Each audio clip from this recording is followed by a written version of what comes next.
going on, guys? Welcome to episode 17 of JuicedCast, a podcast made for resellers by resellers. Today, I'm joined by a very good guest, as well as my co-host, Saucyy Mango. How's it going, bro? I'm doing well. I'm happy to be back. We're here for episode 17, as DTX said. We had a really good episode last time, and as we mentioned, as promised, we're looking to bring a lot more guests for you guys and a lot more great content. So without further ado, I'm really excited to introduce Control Freak. If you guys have heard of Restock Flippers, Hyperlabs, or even Slash, this is the guy. So how's it going, Control Freak? It's going good. Thank you very much for joining us today. I appreciate you taking the time out of your schedule. It's great to have a guest of your stature on with us. So I guess to get us started today, tell us a little about your journey into this industry, how you got to where you are today, and where did this all start for you? Yeah, so I've known about reselling since like middle school when my friend used to do it, but I never really got into it because I didn't have a bank account and I couldn't get one until I was 16 or no 14. So in high school I met another friend who we started talking about sneaker bots randomly, and we really wanted to get ANB and NSB, but they were like $300, $400, which is like really expensive at the time. So I think I ended up getting Force Cop, which is like I think $60, but I didn't get anything with it. And then over the summer, the freshman summer, we ended up buying F3 for resale for like $200. And on that first drop, we hit like 8 T's and we made back the F3. And that was Dang. like the proof of concept right there. Like we knew like reselling could be like profitable and like definitely successful for us. And then like we were just bought Supreme, and then I think eventually after like 6 months we ended up getting into shoes, and then yeah, that's just how it That's really started. cool. How long ago was this? Maybe like 2 years ago. 2 years ago. Yeah. Did you always have like sort of an interest in, I mean, obviously reselling, yes, but like the actual goods that you resell, like these hype items like Supreme Yeah. or sneakers, yeah? Yeah, in middle school I always wanted like, the newest sneakers, and I mean I never got them because like I couldn't like see myself spending that much, but Yeah. Yeah. yeah, like That's I very wanted to like understandable. buy it to like resell. That's so cool, man. Yeah. So, I mean, with so much on your resume today, you've definitely grown since when you first started, whether maybe Restock Flippers, Hyperlabs, Slash, whatever it is in our industry. Out of all the things that you do, what would you say you enjoy doing most, and why is that? I would say like I enjoy doing like all of them, but just like different aspects of it. Like for Restock Flippers, like what I enjoy is like interacting with the members and helping them make a profit. And then for Hyper, it's like helping communities and bots like use our dashboard efficiently. And then for Slash, it's like pretty new, but we're trying to like change the game for regarding like virtual credit cards and like privacy and stuff like I that. saw that. That was really Yeah, interesting. yeah. Where Victor, like the owner, is trying to grind it all out right now. But once it's like a perfect product, they'll definitely be like a big competitor to like privacy and That's any amazing. virtual card like people use. Yeah. I Yeah, read the article on it too. There was like an article that someone had written about Yeah, I it. think I guess had yeah, I think it YouTube. was like the product hunt, but that was before Victor decided to like pivot over to sneaker community. He was trying to make like a privacy alternative where you could like split a card, like you could split Netflix on one card. But then Oh, that's dope. yeah, but then Ben from Hyper like introduced him to me, and I was just like, yo, you can make this into like like a sick like sneaker like Twitter product where you can have like no limits, no merchant locks, that's stuff like amazing. that. Yeah. Yeah. So, another question that we had for you was like, why did you choose to take on a project such as Restock Flippers? Because we know that you weren't actually the founder of Restock Flippers, but you had actually Yeah. purchased it and built it to what it is today. Yeah. So I just decided to take on restock flippers because even before restock flippers, I would hit bot restocks a lot. So it was just like it just fit, I guess. And I just really liked like managing stuff. Like even before sneaker Twitter, I would like start up like CS:GO servers and like Minecraft servers and stuff. And I don't know, it just fit perfectly. And Ability tweeted out like, "Oh, selling restock flippers as a joke," and I hit him up, and he ended up just selling it to me. And then yeah, I just after like a year or so, I think it's been like a year and a half almost, just built it to where it is today. So obviously, like restock for bots, like back in the day, of course, I'm sure you know this, it used to be a lot Yeah. easier, right? And things are getting harder these days. How are Yeah, you like definitely. able to sort of maintain that success rate, stay competitive, stay ahead of your competitors in the industry? Because I think the thing is, like, with all these different things, back in the day, it was so simple as just sort of having like an autofill, right? Or like a Yeah. script. And now there's a lot more to it with the monitors that are in the game, the different types of AI that are programmed to like solve all these different questions, Yeah. or all these things they put in our way for bot restocks. How do you go about that today?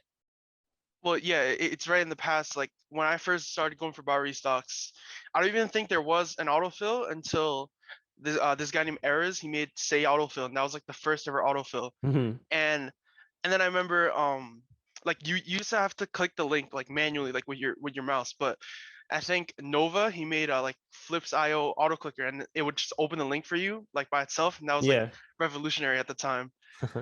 But yeah, now it's like all like questions. So I guess like the way to stay like ahead of the game is just be fast and like solve the question like fast, because they usually try to ask a question to like make you get the password.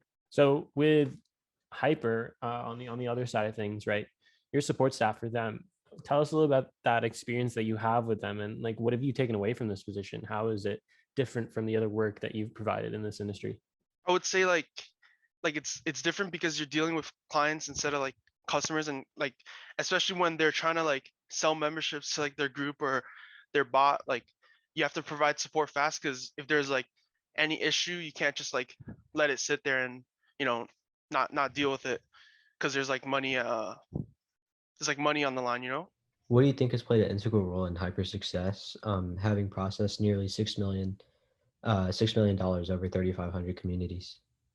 I would say it's the speed of the support, because and especially like how fast we resolve tickets, because I've heard like we've had some clients mention how like they've come from a different dashboard provider, and they'll have a ticket open and not get a response for days, but we can just resolve the problem like 5 minutes, and just like provide them with the best product possible to further enhance their community or like their bot and stuff like that.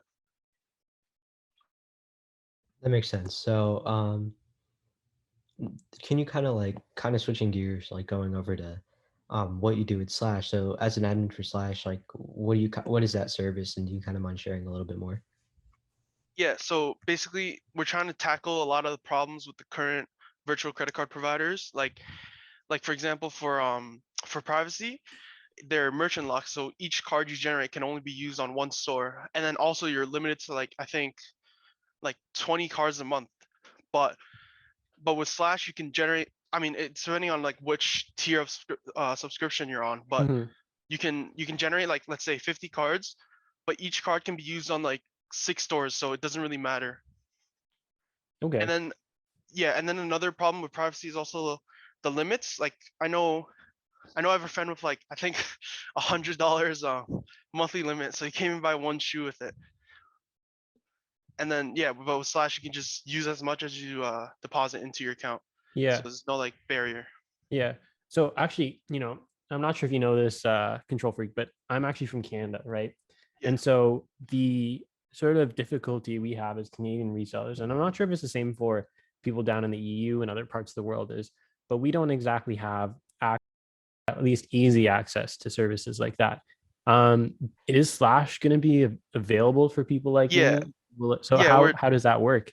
We're How? so we're definitely gonna target the US first, because it's the easiest like Mhm, regulation wise. of course. But definitely we're gonna try, I believe like the path is Canada, then maybe Asia, and then EU, because I know EU has a lot of strict laws regarding like 3DS like card Yeah. stuff. Yeah. So yeah, VCs, right? it'll definitely be harder than like Canada, but I'd assume Canada would be like our next target. Like it would be pretty easy, because there's Okay. it's just all like regulation. Like we just have to make sure like we're following like the country's laws regarding like banking, like bank Yeah. transfers, stuff like that. Yeah. The biggest thing here for us is like, I'm not too sure if you're familiar with sort of Canadian banking, but we have something called Interac, right? Which sort of ties to e-money transfer. We call it e-transfer here.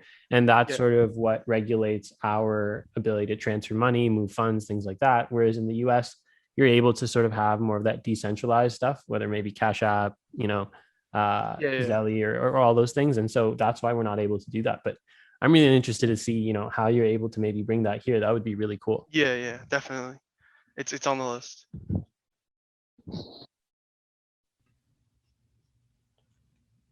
Another question I had for you was, with so much responsibility, like with Restock Flippers, with Slash, with Hyper, and obviously other things that you kind of do outside the sneaker community, like with all that responsibility on your hands, like how do you manage life, like outside of the sneaker community as well? Uh, I mean, I guess like I just do, or like I don't have a life, I guess you could say, but I don't know. I don't know how to explain it. I just like do, I guess. Like I just properly balance everything. Like I don't focus too much into like one thing, so it's like easier to manage. Mm-hmm. And if you don't mind me asking, are you a student currently at the moment? Yeah. I'm a junior going to senior year. Wow, that's amazing. In high So school or Yeah, in high school. wow, impressive.